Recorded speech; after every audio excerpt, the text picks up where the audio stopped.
Est-il possible aujourd'hui de vivre sans technologie? De se passer de téléphone, d'électricité ou même de voiture?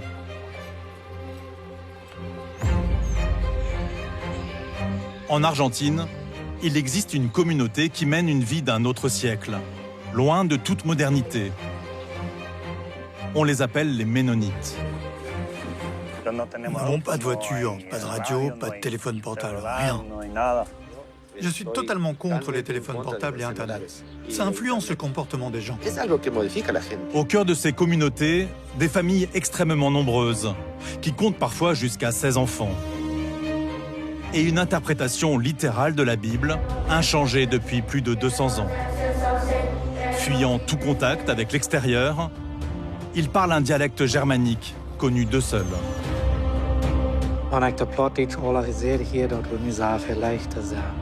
Le quotidien des Ménonites, soumission totale à la religion et travail manuel. Le reste est dangereux, d'où leur méconnaissance du monde et le rejet des plus grandes avancées scientifiques. La plupart des Ménonites ne croient pas en l'existence des dinosaures. Certains de mes amis dans la colonie ne croient pas que la Terre est ronde. Mais en cachette, certains décident de braver les interdits et utilisent la technologie.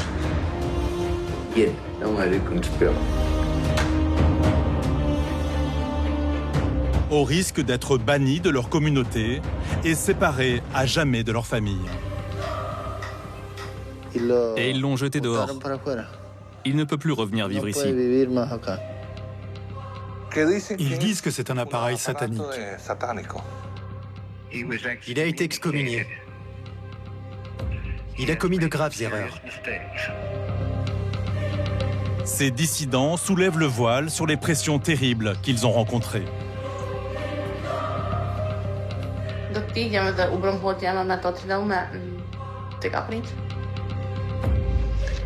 Je suis heureux de pouvoir continuer à vivre.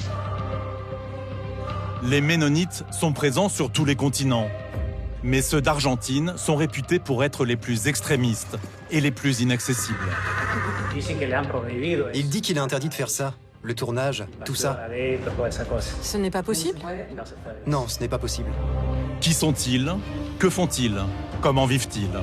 Et surtout, vont-ils nous accepter, eux qui n'ont jamais vu de caméra?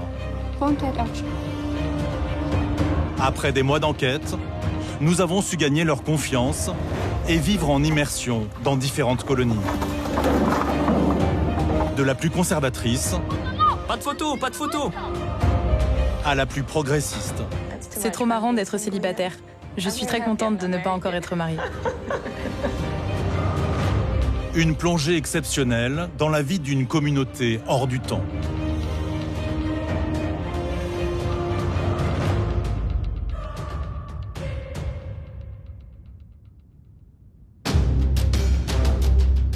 Notre premier contact a lieu dans le nord de l'Argentine, à 1200 km de Buenos Aires. C'est là, sur les terres de Pampa de Los Guanacos, qu'une colonie rigoriste, forte de plus de 170 familles, s'est établie il y a 20 ans. Boris habite la ville voisine. Chauffeur, il est depuis longtemps l'un des seuls liens de cette communauté avec le monde extérieur. Il a accepté de nous conduire jusqu'à eux. C'est inestimable, surtout vu sa connaissance des secrets et des non-dits de la colonie. Ça fait environ 8 ans que je travaille avec la colonie. J'ai mis du temps avant de les distinguer. Ce n'est pas facile de les reconnaître tous. Je leur dis, vous êtes tous pareils, les yeux bleus et les cheveux blonds. Mais avec le temps, en vivant avec eux, à passer toute la journée et à voyager avec eux, j'ai appris à les distinguer petit à petit.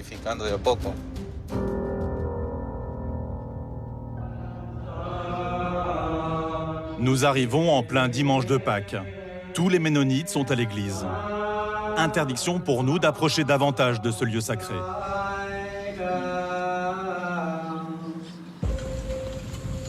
Il faut attendre la fin de la messe pour voir chaque famille rentrer chez soi, dans un impressionnant ballet de calèches. Chevaux, bâtiments austères, et piste poussiéreuse. Le décor est posé. Mais qu'y a-t-il derrière? Boris nous dépose chez Don Abraham, chez qui nous sommes attendus.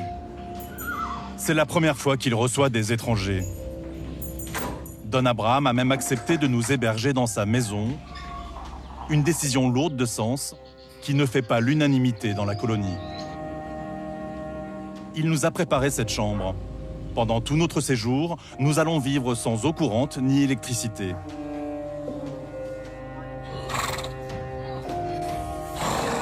Au-delà de la chance d'être accueillis dans cette communauté d'ordinaires si fermée, partager leur quotidien nous aidera sans doute à nous faire accepter. Don Abraham, vous pouvez me donner la définition d'un ménonite? C'est la même vie que celle de n'importe qui. C'est juste que nous avons l'habitude de vivre à la campagne, en marge de la technologie et tout ce qui s'ensuit. C'est très difficile, oui, mais on y arrive. Vous voulez aller à la maison? Vous voulez voir un peu à l'intérieur?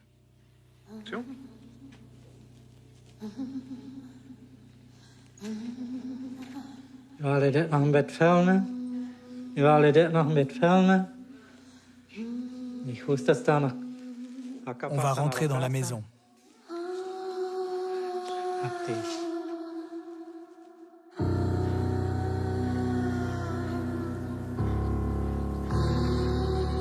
Don Abraham nous laisse filmer une scène à première vue banale.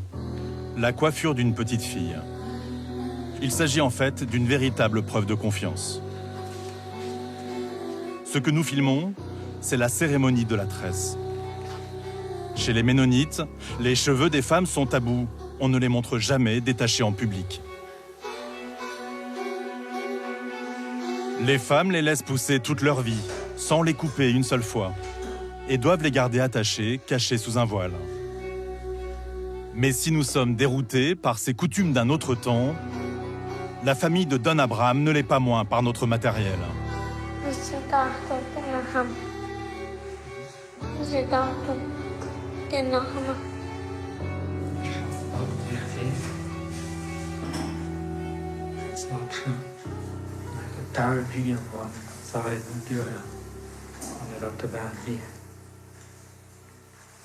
Chez les Ménonites, se regarder dans les yeux est très impoli.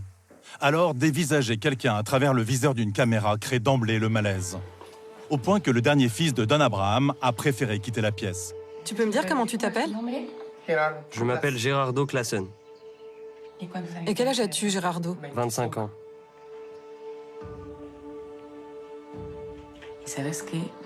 Tu sais, nous sommes là pour que les gens en France, qui sont très loin et qui ne savent rien des colonies ménonites, de comment elles vivent, puissent apprendre et voir comment vous vivez tous ensemble.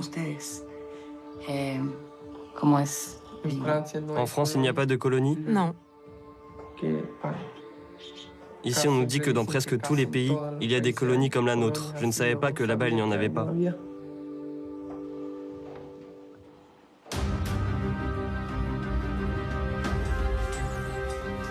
Don Abraham a 67 ans. Avec son épouse Susana, ils ont 9 enfants et 29 petits-enfants.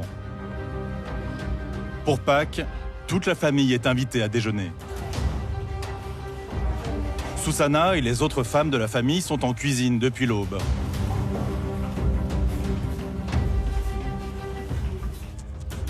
Mais impossible de leur parler. Elles ne connaissent que le dialecte ancestral, le Plattdeutsch. Un homme doit être présent pour la traduction. Quel est le rôle de la femme ménonite? Cuisiner, laver et nettoyer la maison. Et d'élever les enfants aussi. Oui, c'est très important. Et c'est ce dont la mère doit s'occuper.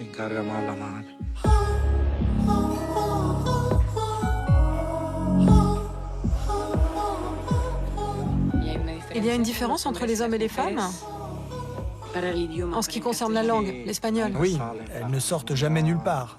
Elles restent ici, à la colonie. Alors, elles n'ont pas l'opportunité d'apprendre l'espagnol.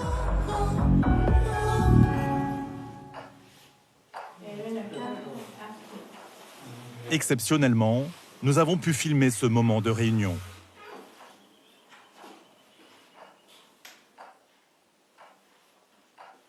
Mais surprise, même après la prière qui marque chaque début de repas, le silence reste de rigueur. Dans leurs préceptes, interdiction de parler à table, en particulier un jour de fête.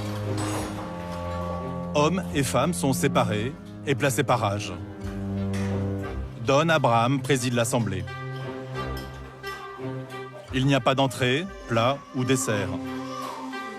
Ici, le salé et le sucré sont sur la table en même temps et chacun se sert comme il l'entend.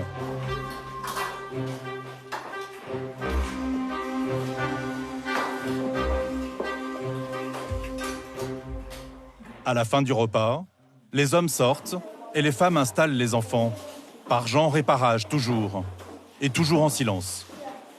On ne change pas les assiettes ni les couverts, et le menu reste le même. Les enfants ménonites grandissent dans une atmosphère austère et stricte, sans technologie, sans balançoire ou toboggan derrière leur maison. Pendant que les adultes discutent après le repas, ils jouent à la chandelle dans des éclats de rire.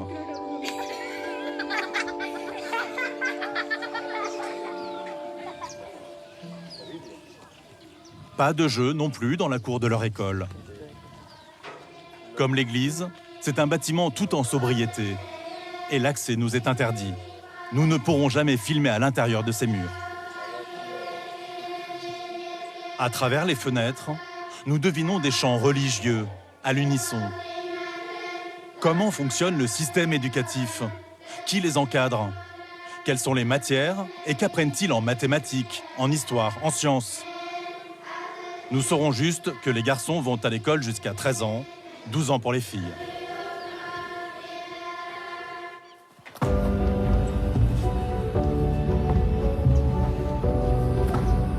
Lorsqu'ils ne sont plus scolarisés, les adolescents ont le droit de se retrouver en dehors du cercle familial le dimanche. Par exemple, pour jouer au jeu de la balle, comme ils l'appellent. Mais cette liberté est conditionnelle. Pas de contact entre filles et garçons. Et à 17h couvre-feu, tous les mineurs doivent rentrer chez eux.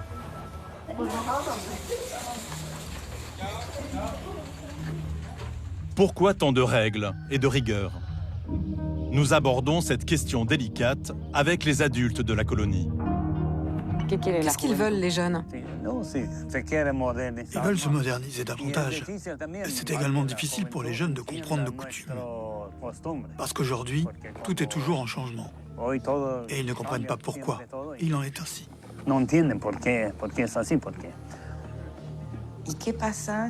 Qu'est-ce qui se passe si vous, les adultes, vous découvrez que les jeunes boivent de l'alcool ou écoutent de la musique? Si c'est interdit, ils n'ont pas à le faire. C'est-à-dire que si les parents arrivent, ils leur donneront une sacrée leçon. Mais pourquoi? À cause des mauvaises choses qui arrivent, qui sont là et que les jeunes ne voient pas. Pour qu'ils ne commencent pas à le faire eux-mêmes.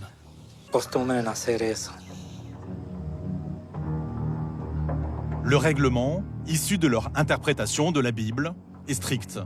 On peut s'arrêter 30 secondes. Boris, tu peux t'arrêter? Mais est-il vraiment respecté? Les enfants font beaucoup de choses cachées. Et vous savez comment sont les enfants. Ils sont malicieux.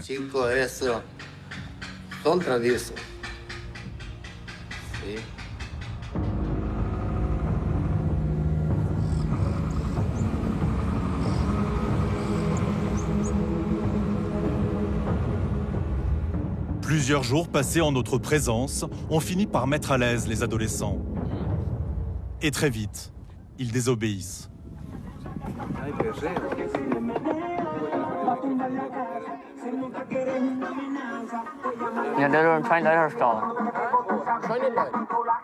Cette simple enceinte est une technologie strictement interdite dans cette colonie, où siffloter est passible de sanctions.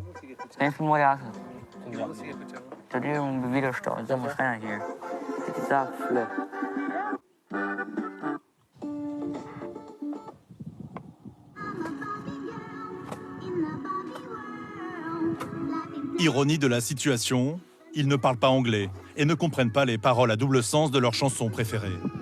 Tu comprends les paroles?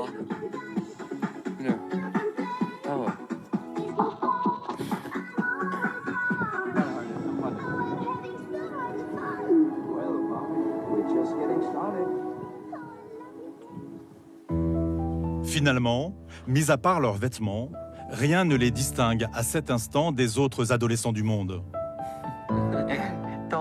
Elle baisse toutes les yeux.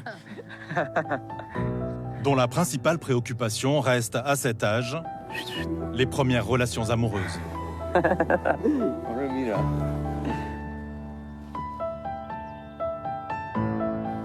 Et qui a une copine? Lui, là. Et comment vous êtes rencontrés avec ta petite amie? Comment vous êtes rencontrés? En vous réunissant? C'est une amie de la famille?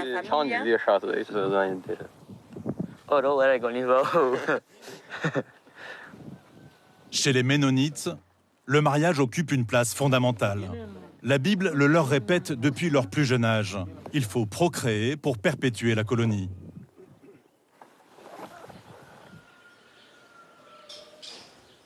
Et pour faire respecter ce précepte, tout est prévu.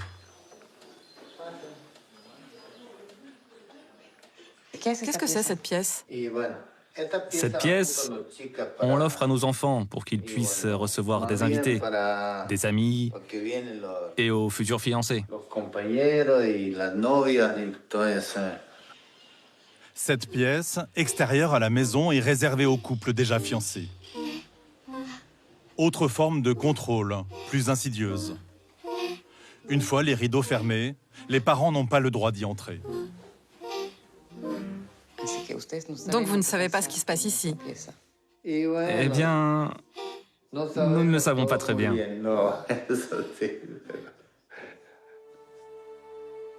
Sur ces meubles, des cadeaux encore emballés.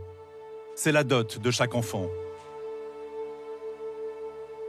On trouve des poêles, un fer à repasser, des décorations et des produits de beauté. Une fois mariés, ils partiront avec leur trésor. Et toutes les familles de la colonie ont une pièce comme ça? Avec ce genre de meubles? Oui, la plupart. Elles ont une pièce comme ça. Guillermo nous invite à entrer chez lui.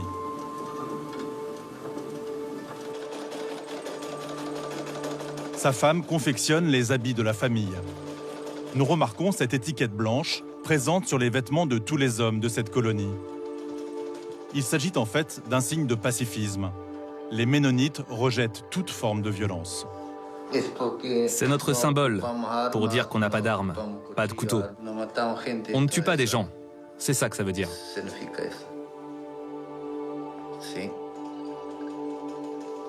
Et tous les hommes ménonites portent ce symbole? Oui, tous. Les ménonites ne se mettent jamais en colère?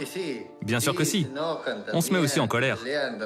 Même parfois, on se dispute, certains plus que d'autres. Mais ce n'est jamais très grave. Et puis, on finit par se pardonner. Ici, ni police, ni prison. Seul un gouverneur, comme Guillermo, élu pour 5 ans. Qu'est-ce que ça signifie d'être gouverneur? Je dois m'assurer que tout est en règle dans la colonie. C'est un travail d'intendant, un peu comme un maire dans un village. Je dois fixer des limites. Sinon, où va-t-on? C'est mon travail quotidien. Mais ça va. Tout est sous contrôle.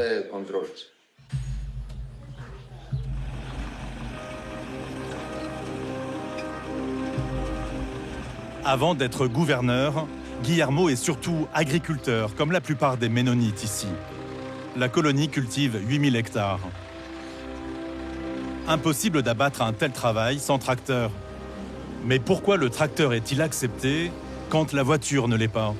Et surtout, pourquoi les roues sont-elles en métal?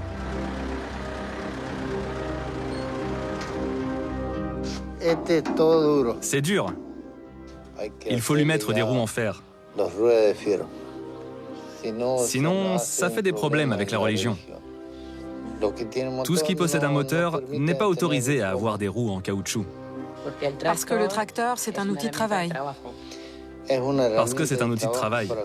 Il n'est pas fait pour aller sur la route. Les pneus en caoutchouc ne sont autorisés que sur les charrettes, tractées par des chevaux. Si travailler la terre autorise un peu de modernité, tout autre confort est banni.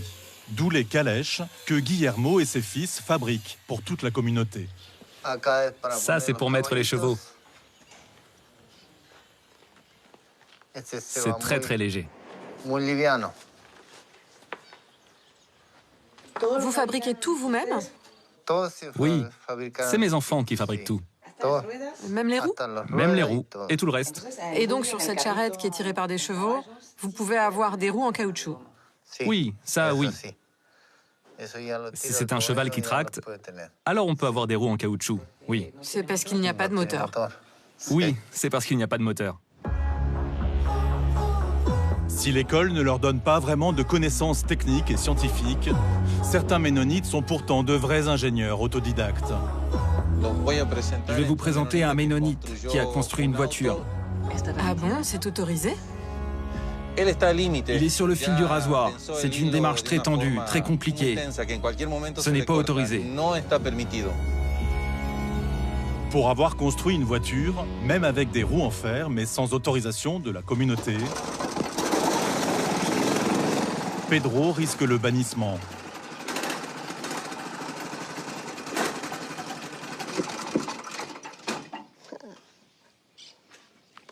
Pourquoi s'est-il arrêté? Il est froid, que veux-tu? Et le carburant? C'est du gaz, ça fonctionne au gaz. Et tu utilises un siège qui n'est pas un siège auto? Oui, celui de la charrette. Tu n'as pas de problème à cause de ça? Non. La religion ne dit rien? Tout va bien? Il y a des gens qui n'aiment pas ça, que j'ai ça. Alors, je vais à la colonie avec le cheval.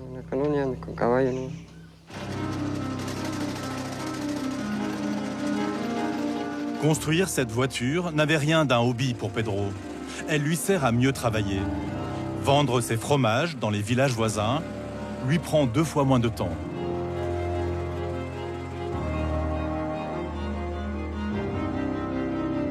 Comme tout ménonite, Pedro a arrêté l'école à 13 ans. Et c'est grâce à son ingéniosité qu'il a pu construire cette voiture.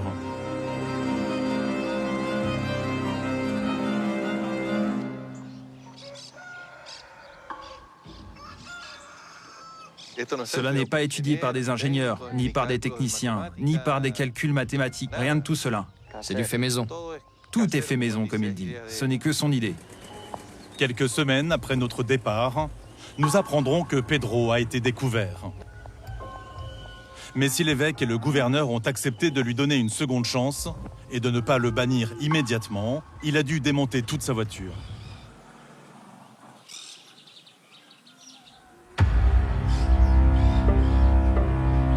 Il arrive pourtant que des ménonites n'acceptent plus ce règlement ultra rigoureux. Boris nous conduit chez un dissident. Je vais vous présenter un ménonite qui n'est plus dans la colonie. Il est parti.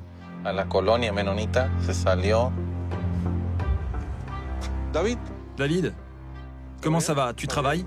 Oui, un peu. Allez, entre. Dans la maison de cet ancien ménonite, on retrouve tous les objets de la modernité. Mais quel est le prix de sa liberté?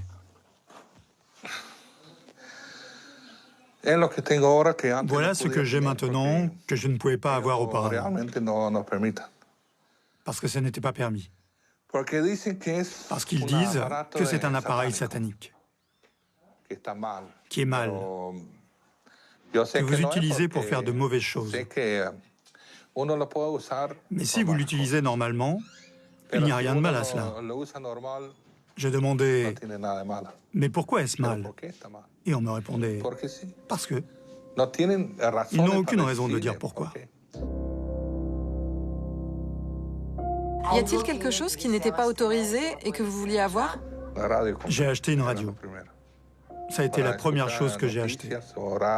Pour écouter les informations ou de la musique. Et quand je suis parti, que j'ai entendu toutes ces nouvelles, c'était magnifique. La vérité, c'est que je ne pouvais pas y croire. J'entendais tout ce qui se passait dans le monde, et ça avait bien lieu. C'était un changement radical. David n'a pas été banni pour avoir enfreint le règlement. Il a décidé de lui-même de quitter la colonie il y a 4 ans. À quel moment vous avez commencé à penser qu'il pouvait y avoir une vie en dehors de la colonie? J'ai décidé ça petit à petit. Au début, ça concernait l'éducation des enfants. J'ai vu qu'il n'était plus possible de rester là-bas. Je ne voyais pas de futur pour eux.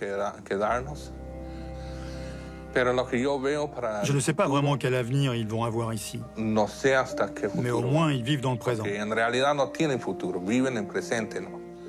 Là-bas, dans la colonie, ils n'ont aucun moyen de se projeter dans le futur. Parce qu'ils ne font pas d'études.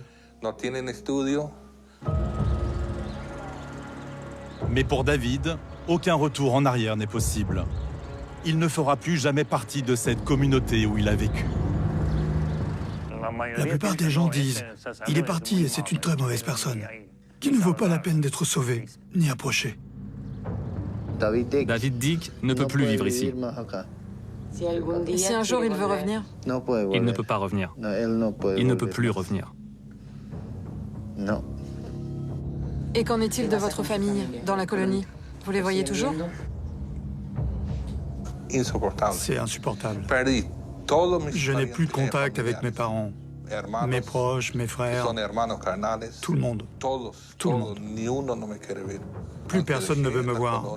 Même si j'ai quitté la colonie et arrêté de croire, ça n'enlève rien au droit d'être le fils de ma mère. Je suis toujours un fils. Peu importe où, peu importe comment, elle reste ma mère pour toujours. Pour offrir à ses enfants la liberté qu'il n'avait pas connue dans son enfance, David a dû renoncer à tous ses proches. Mais à 5 heures de route de là, certains ménonites revendiquent une forme de modernité et de liberté sans se cacher.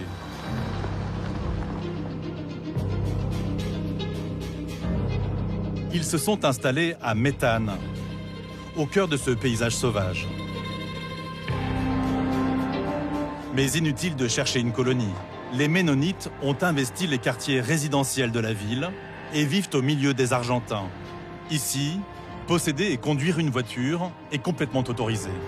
Certains maîtrisent parfaitement l'anglais, comme Titus, le secrétaire de cette colonie. Nous pensons que la voiture peut être utile pour nous et pour nous permettre d'interagir avec la communauté, pour que nous puissions voyager. Parce que notre but en étant ici, c'est de vivre avec les habitants de Méthane, d'être proche du peuple argentin.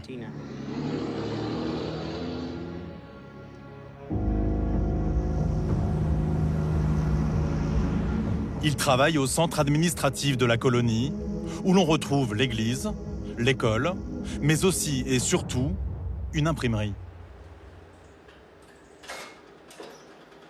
Ordinateur, scanner, Titus a une explication sur la présence d'outils aussi modernes. Toutes ces machines sont au service de Dieu, car elles servent à imprimer des prospectus pour évangéliser et agrandir la colonie. Vous savez, cette machine est une machine numérique. Les ordinateurs et tout cela nous facilitent la tâche pour transmettre la parole de Dieu. Nos ancêtres n'ont pas eu à s'occuper du problème d'Internet parce que ça n'existait pas. Mais nous croyons qu'il est possible pour chaque Église, chaque génération, de décider, sur la base de la Bible, de ce qui est permis et ce qui ne l'est pas.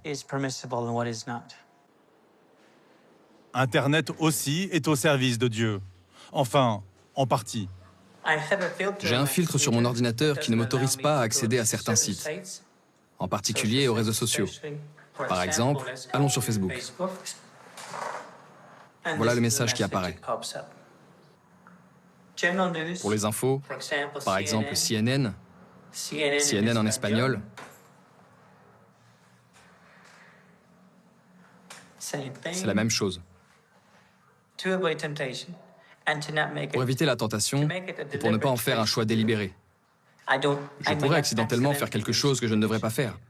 Et sur Internet, parfois, des choses surgissent. Grâce à Internet, Titus a énormément appris, en particulier dans ses sujets de prédilection, la géographie et l'astronomie. Certains de mes amis des colonies ne croient pas que la Terre est ronde. Ils pensent qu'elle est plate. Ils ne savent pas comment fonctionne le système solaire. Ils ne connaissent pas toutes les histoires qui circulent. Et moi, je trouve ça fascinant. Titus a ainsi pu chercher les origines de sa communauté, fondée au XVIe siècle par le prêtre néerlandais Menno Simons. Elle se distingue par une pratique du protestantisme plus radicale, avec un accent sur la communauté et sur la non-violence. C'est le prénom Menno qui a donné le nom ménonite. La plupart de mes ancêtres venaient des Pays-Bas. D'Ukraine, beaucoup sont partis au Canada. Et du Canada, beaucoup d'entre eux ont déménagé en Amérique du Sud, notamment au Brésil, au Paraguay et en Argentine.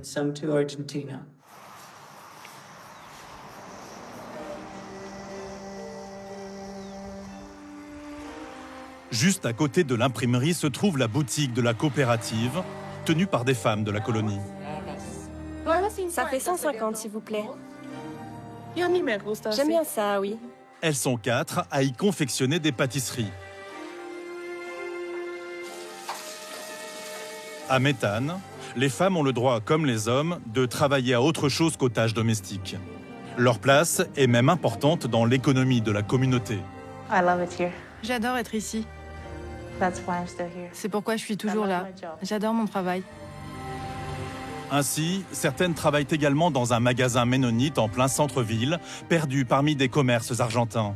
Nous essayons généralement de nous rendre au travail vers 7h30 et nous sommes ouverts jusqu'à 22h. Une longue journée de travail. Oui, c'est une longue journée, mais on a une sieste au milieu, ça aide.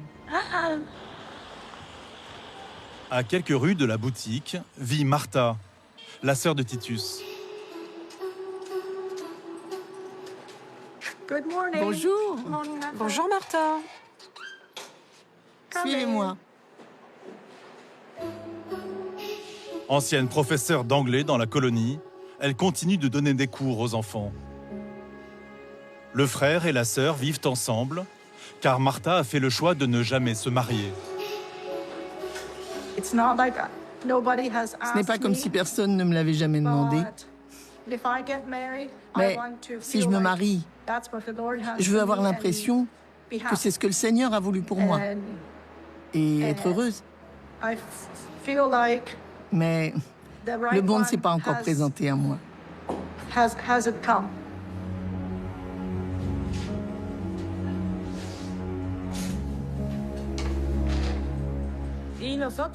Et nous attendons la volonté de Dieu, parce que tout le monde ne peut pas se marier. Il y en a qui peuvent rester célibataires et d'autres qui se marient. La norme chez les Ménonites, c'est que les femmes mariées restent à la maison, s'occupent des enfants et gardent la maison. Tu ne voudrais pas te marier? Pas encore. C'est trop marrant d'être célibataire. C'est un choix pour toi? Je suis très contente de ne pas encore être mariée. Si cette colonie progressiste laisse les femmes libres de choisir de n'être ni épouse ni mère, il y a paradoxalement un domaine qui reste très codifié, la tenue vestimentaire.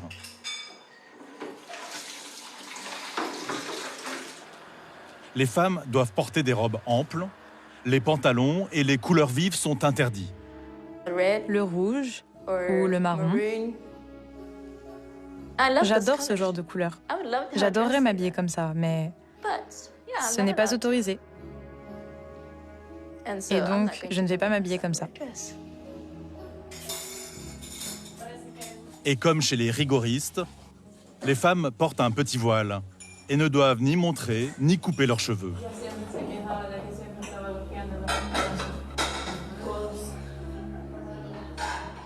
Vous n'avez jamais coupé vos cheveux? Non, jamais. J'aime bien mes cheveux longs. Donc vous avez de longs cheveux. Et comment vous les coiffez? Comme ça. On les porte comme ça selon la tradition chrétienne. Notre Père qui es aux cieux, merci pour ce jour qui nous est donné. Merci pour le lever du soleil et les nombreuses bénédictions que nous recevons chaque jour. Merci pour la nourriture qui a été préparée. Aidez-nous à vouer la force qui nous a été donnée pour glorifier votre nom avec honneur. Et merci de nous réunir ici. En détachant son chignon devant notre caméra, Martha semble nous témoigner une incroyable confiance. Et pourtant, nous sommes loin d'imaginer les événements du lendemain.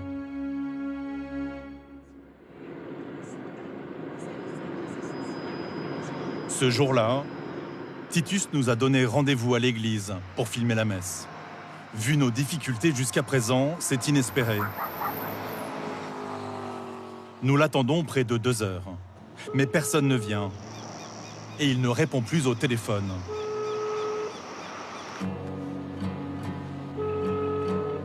Puis, nous recevons un appel édifiant. Oui, bonjour. Ici Larry Weaver, ministre de cette mission ménonite. Bonjour Larry. Titus nous a dit que ce serait possible pour nous d'assister, de filmer la messe, de filmer l'office. Non, ce n'est pas possible. Pourquoi vous ne l'avez pas dit plus tôt? Parce que Titus nous a permis de filmer. Oui, je suis désolé, mais Titus ne fait plus partie de la colonie. Et il n'a pas le droit de vous donner cette autorisation. Titus ne fait plus partie de votre église? C'était il y a environ 4 mois. Il a été excommunié. Il a commis de graves erreurs. Je vous suggère de ne plus vous intéresser à ce sujet.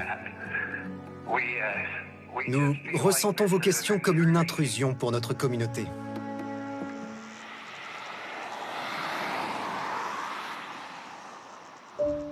Excommunié. La pire des sentences pour un ménonite qui vit par et pour la communauté. Depuis le début, Titus nous aurait menti sur son rôle dans la colonie. Nous n'en saurons pas plus, car il reste injoignable. Sa sœur Martha, elle, décroche son téléphone. Ok, mais vous-même, Martha, sa propre sœur qui vivait avec lui, vous ne savez pas exactement ce qui s'est passé? Non. J'ai souvent été très curieuse à ce sujet. Je connais quelques détails, mais finalement, est-ce que ça m'aidera vraiment de savoir tout ce qu'il a fait? Probablement pas.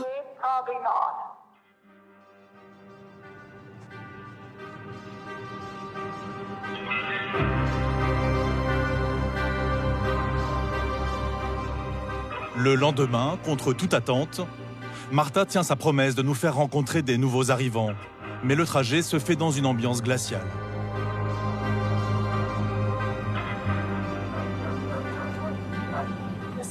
C'est là qu'ils vivent.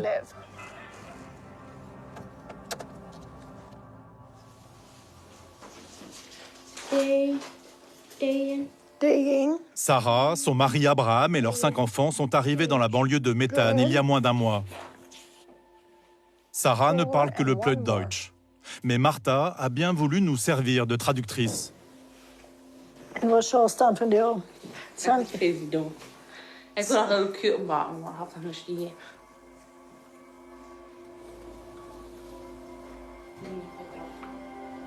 D'où vient cette famille? Pourquoi a-t-elle décidé de rejoindre cette communauté? Mes amis là-bas dans la colonie, ceux avec qui nous nous retrouvions souvent pour manger un barbecue, ils se sont réunis et ils ont parlé de moi en disant que j'avais tous les vices. La bière, les cigares et la coca.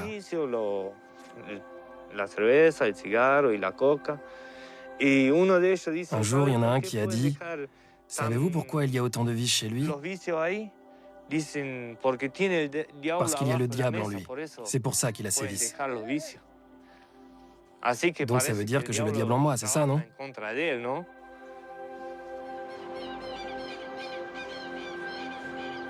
Dans son ancienne colonie, Nueva Esperanza, Abraham a été surpris avec un téléphone portable. Pour le punir, ses enfants ont été privés d'école et on lui a fait perdre son travail. Une vie au banc de sa communauté qu'il n'a pas supportée. La famille s'est alors exilée vers cette colonie.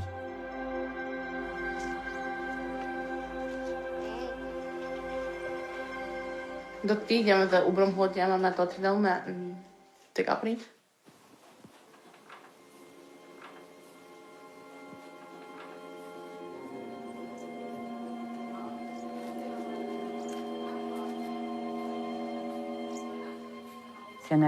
a-t-il un moment où tu ne croyais plus en la vie? Tu ne voulais plus vivre?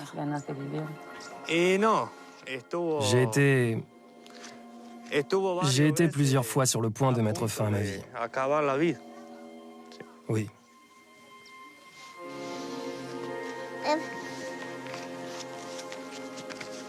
Mais je suis heureux de pouvoir continuer à vivre. Sans police et sans prison, c'est donc par une pression sociale extrême que ces communautés se maintiennent. Sarah nous a donné l'adresse de sa sœur Eva et de son beau-frère, qui sont restés à Nueva Esperanza, leur ancienne colonie.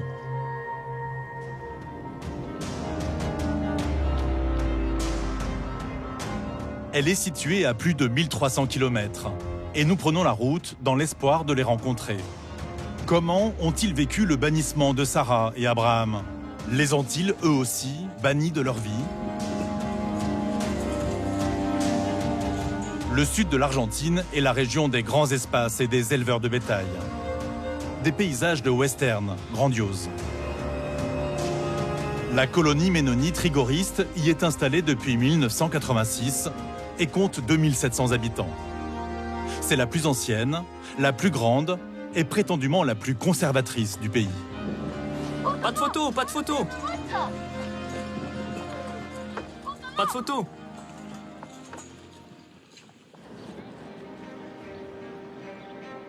Ici, comme dans toutes les colonies, il n'y a pas d'adresse ni de numéro de rue. On se repère au nom et au métier du chef de famille.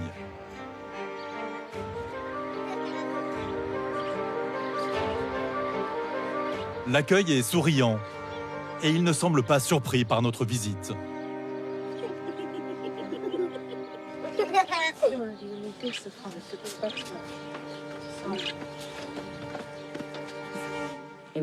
Et vous ici, vous avez un téléphone portable?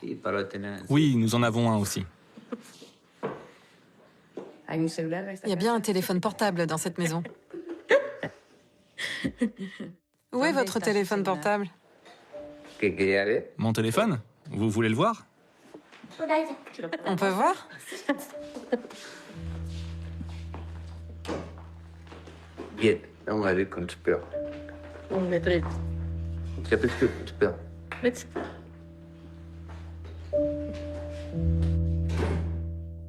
Tu ne veux pas qu'il le voie? Non, je ne veux pas qu'il voie tout ça. Alors que son beau-frère, sa femme et leurs enfants ont été violemment rejetés parce qu'ils possédaient un portable, eux aussi bravent l'interdit. Un téléphone, c'est un gain de productivité au travail, mais surtout un lien avec Sarah et Abraham. Vous le connaissez? Abraham. Et Abraham et Sarah, quand ils étaient ici. Et là, Abraham et Sarah, avec les enfants. Et tu n'as pas peur? D'être découvert? Si je suis découvert, et s'ils viennent, et que ça se sait, je dois le changer. Je dois le donner. Tu n'es pas obligé de mentir. Mais plus tard, comment tu vas faire sans téléphone portable? Je vais en acheter un autre.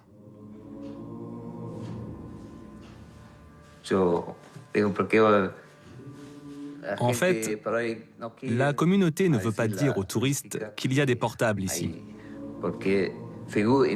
Parce que sur Internet, on leur dit qu'on n'a rien. Et c'est pour ça qu'ils viennent.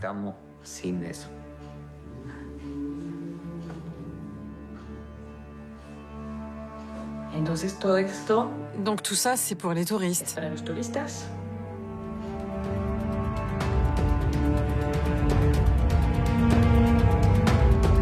Des touristes chez les Ménonites, mais de quoi parle-t-il? Qu'est-ce qui se passe? Voyons voir là. À l'entrée de la communauté se déroule une scène inimaginable en terre ménonite, surtout dans la colonie réputée la plus intégriste du pays. Bonjour à tous, je m'appelle Analia. Vous vous souvenez de la série La petite maison dans la prairie? Ce mode de vie particulier n'est ni meilleur ni pire, mais il est complètement différent du nôtre.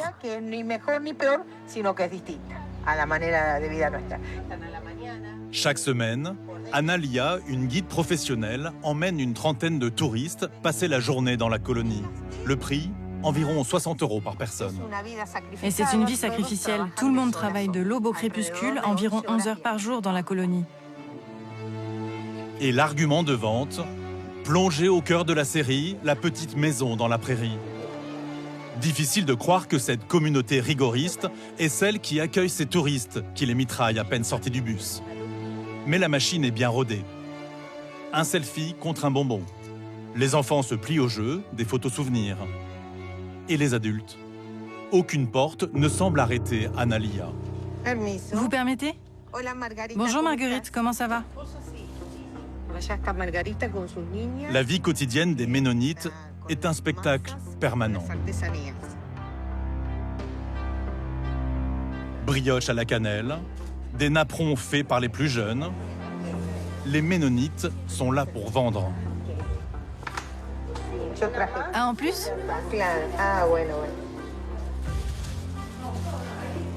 Merci beaucoup.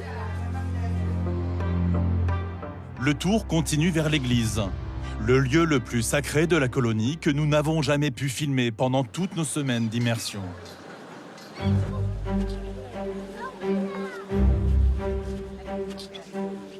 Bon, et si on regardait un petit peu par les fenêtres? Mais pour que ces touristes en aient pour leur argent, Analia se permet même d'ouvrir les volets pour leur montrer l'intérieur.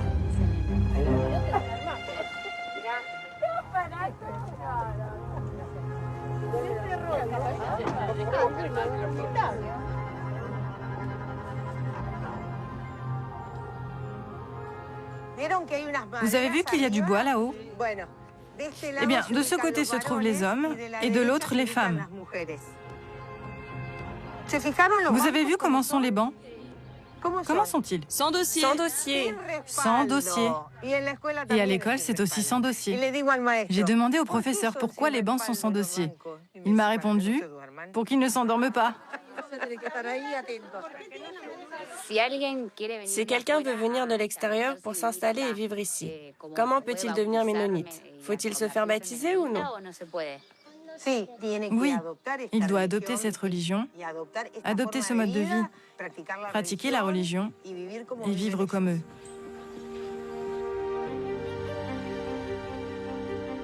Comme la première ville est à 1h30 de route, la guide s'est arrangée avec les Ménonites pour qu'ils ouvrent un restaurant à destination des touristes, en plein cœur de la colonie.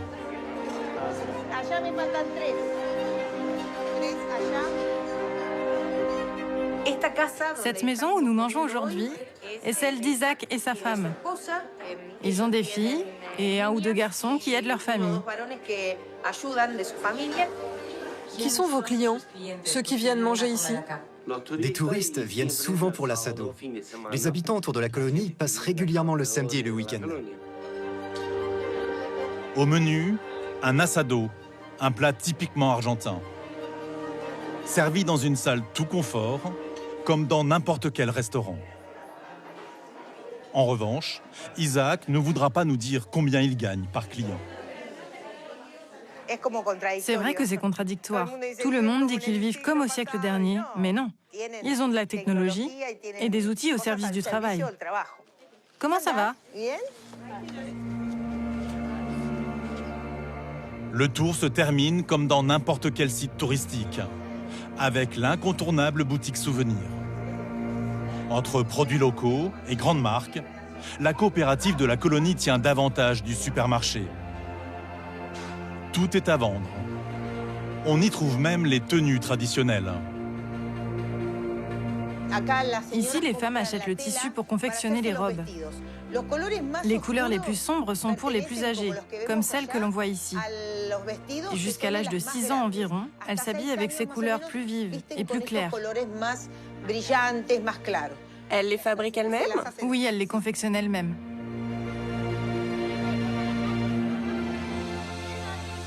Ce business touristique révèle l'hypocrisie de cette communauté qui sait s'arranger avec les préceptes bibliques pour arriver à ses fins.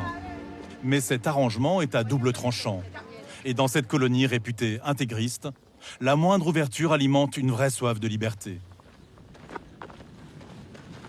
Cela fait longtemps qu'Abraham, un jeune ménonite de 20 ans, a un rêve. Et c'est un contact avec l'extérieur qui lui a permis de le réaliser. Aujourd'hui, il va voler. Mario, un habitant de la ville voisine et pilote d'ULM, l'attend à l'entrée de la colonie. Comment vas-tu? Bonjour. Mario. Abraham.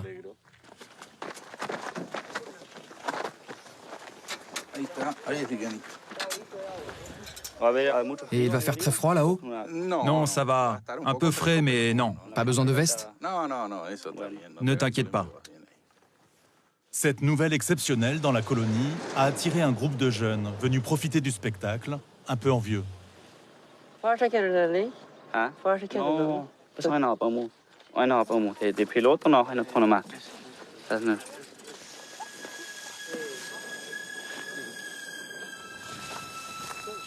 Toujours est-il que pour s'envoler sur cette machine, Abraham a dû obtenir l'aval de son père, par ailleurs ancien gouverneur.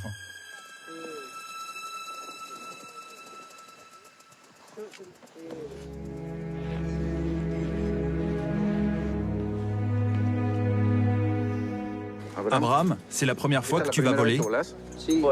Oui. Tu vas bien? Oui, je suis calme et heureux. C'était mon rêve. Bien, j'en suis ravi.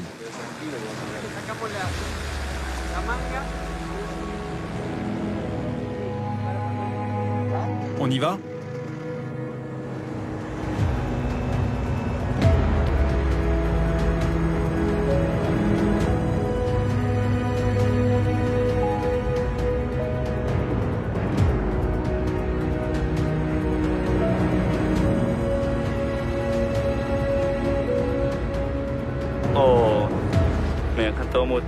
J'aime beaucoup.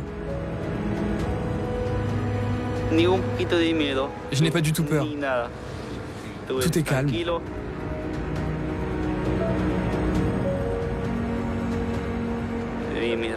Je vois mes frères en bas, comme si c'était des poupées.